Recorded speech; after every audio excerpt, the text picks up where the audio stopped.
The South China Sea issue is a complicated issue. As you know, several countries are claiming reefs and rocks, and over there are 4 ASEAN countries: Philippines, Brunei, Malaysia, Vietnam, and then Taiwan and China are claiming there. And it's true that the Chinese have been claiming a lot of land in the South China Sea. But the Chinese didn't start this game, by the way. Unfortunately, I say unfortunately because the Malaysians and Filipinos had no idea what would happen. They claimed 2 acres, 3 acres. The Chinese said, okay, you claim, I claim. But the Chinese claimed 2,000 acres. But it's a game that they unfortunately started, and they're stuck with it now. Now, this is how the Chinese are being assertive. Now, if they want to be aggressive, the Chinese can remove the Malaysian, Filipino, Brunei, Malaysian soldiers, Vietnamese soldiers off those islands in 24 hours. They can do it if they really want to be aggressive.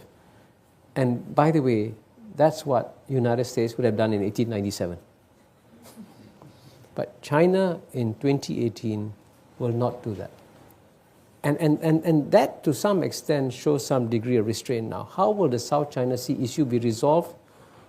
I can tell you it will be resolved eventually through various kinds of bilateral negotiations. And this has been documented and studied, Andy. In fact, it's in one of your readings, I saw that too. The Chinese have been very generous in their border settlements, except for only the 3 that have not resolved yet. But most of the time, when they resolve border issues, they've been quite generous. They say, okay, you take more, I take less. So that will be part of the negotiations that will carry on. But again, a lot depends on whether or not you're dealing with an angry China that feels is being pushed around, or a China that says, okay, you treat me with respect, I treat you with respect, we can work together. I think that's what